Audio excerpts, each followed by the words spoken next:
When someone you love becomes a memory, that memory becomes a treasure.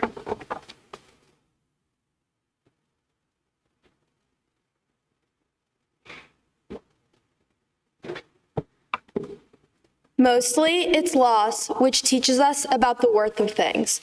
Arthur Schopenhauer.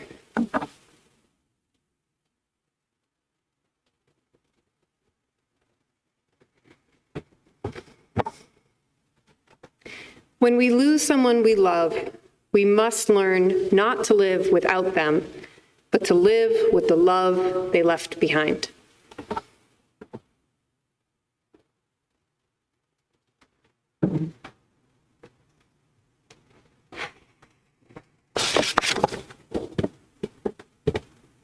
Good morning. My name is Casey Winslow. I'm a sixth form boarder from Fairfield, Connecticut, and I live in Edge House with my twin sister, Betsy. While some of you may know me as a teammate, classmate, or friend, some of you don't know me at all.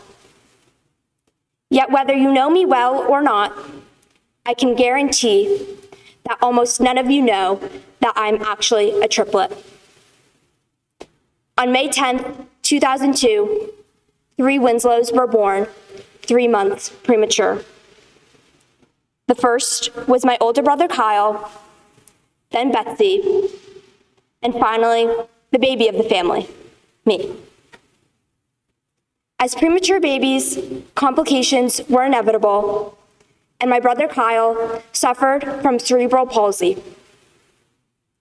For those of you who have not heard of this disease, it is an abnormal brain disorder that affects a person's ability to move and maintain balance and posture.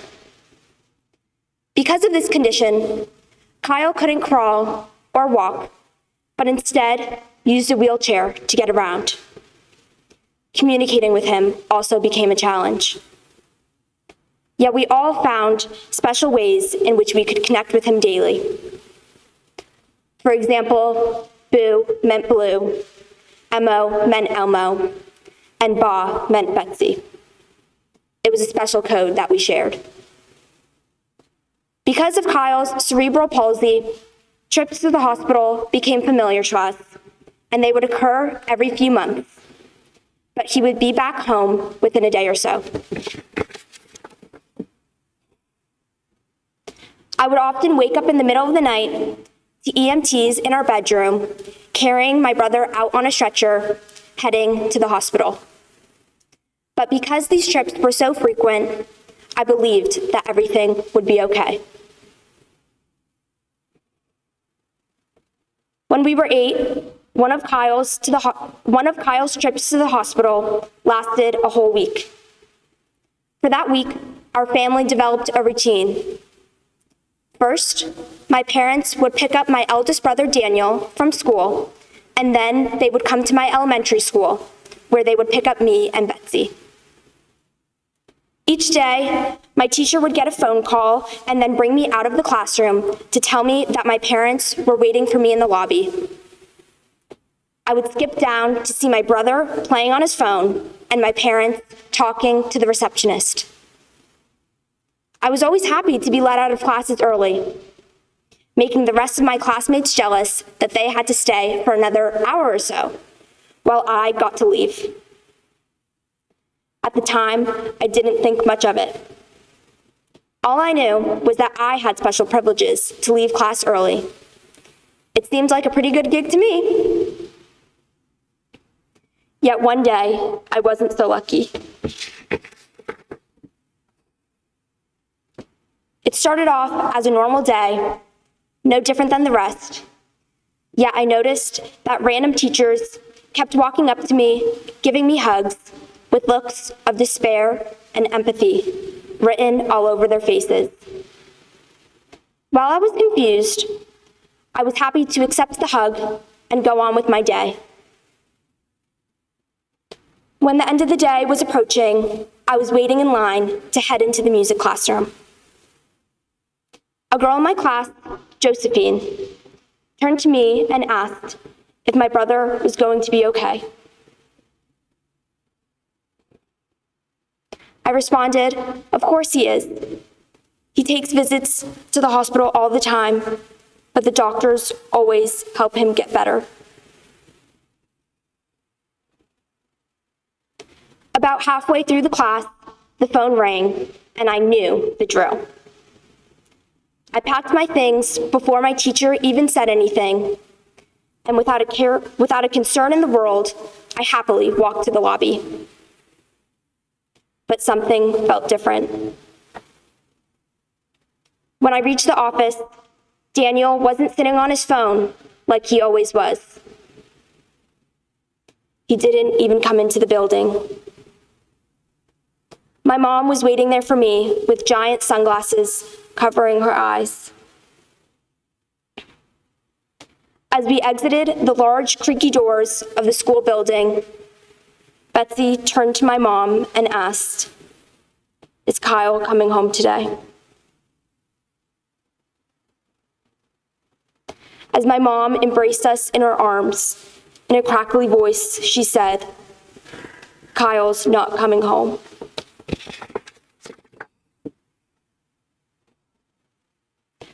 I remember being in a state of shock and, quite frankly, didn't even believe what she had said. The drive home was quiet and depressing. I arrived home to family and friends waiting for us, everyone's eyes filled with tears as they repeatedly took us into their arms with a countless amount of hugs. No one really knew what to say. All we really had was each other, and now a piece of us was missing, and always would be.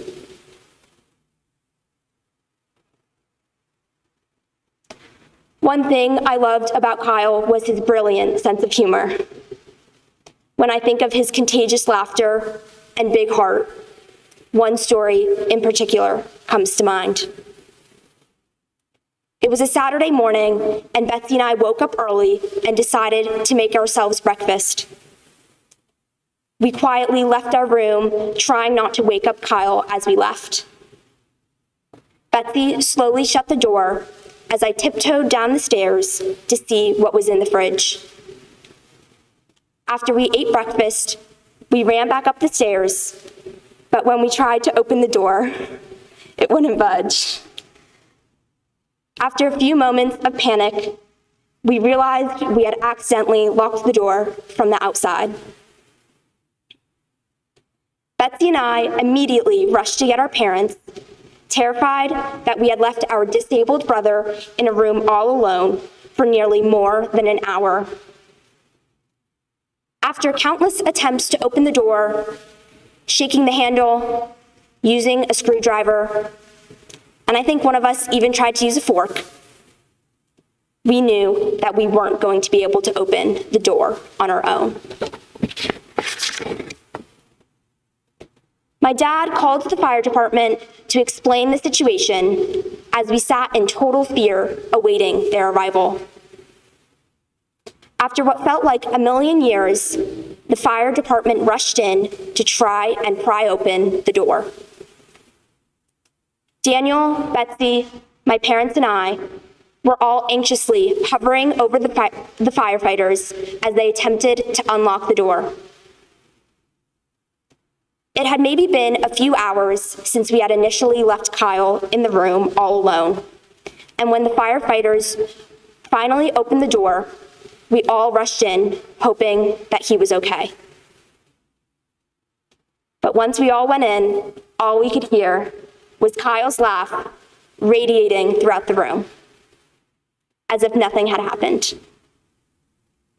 This moment highlights Kyle's attitude and personality, always seeing the bright side of everything. The first time I really opened up about Kyle at Westminster was in Mr. Stevens' English class, my third form year. My classmates and I were given an assignment to write a personal essay and were granted the creative license to write about practically anything we wanted. I chose to write about Kyle.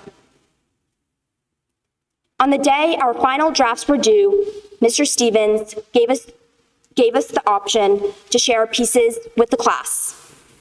Only if we felt comfortable, that is. I told him before class my essay was too personal and that I wouldn't feel comfortable sharing with my peers. Yet as the end of the class was near, he asked me again, saying, "Casey, are you sure you don't want to share with the class?" I was hesitant and immediately said no.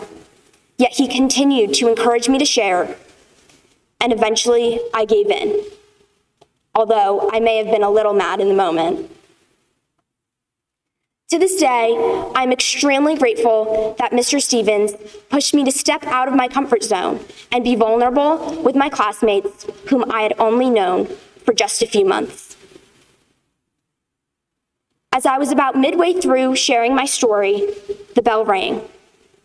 Suddenly, I heard the hallway fill with students all eager and excited to get to chapel. I felt as if I was almost saved by the bell, per se. And honestly, I was ready to pack up my things and let everyone around me continue on with their day. Yet, to my surprise, a boy in my class immediately stood up, closed the door, looked me directly in the eyes, and said, "Continue."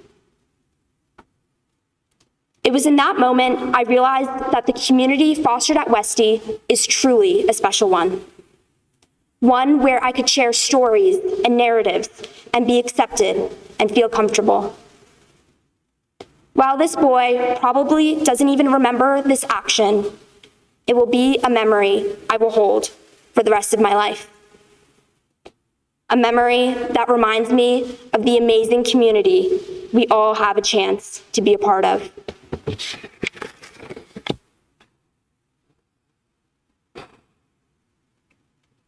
As I stand before you today, I am proud to say that I live with the lessons and memories that Kyle gave me. I live with his laughter, his heart, his positivity, courage, selflessness, and grit. While I will always grieve the loss of my brother, I've learned to live with the memories we created, along with his humor and unforgettable smile. I encourage you all to cherish the time you have with your family, friends, and even your time here on the Hill, because you never know when the people and the things you love will be gone. I'm lucky to be part of a community that has allowed me to share this story with you all. As you all go about your days, know that there will be challenges thrown your way, but there is always a light at the end of the tunnel. My name is Casey Winslow. I'm a sixth form boarder from Fairfield, Connecticut. I'm a triplet, and I live in Edge House with my best friend. Thank you.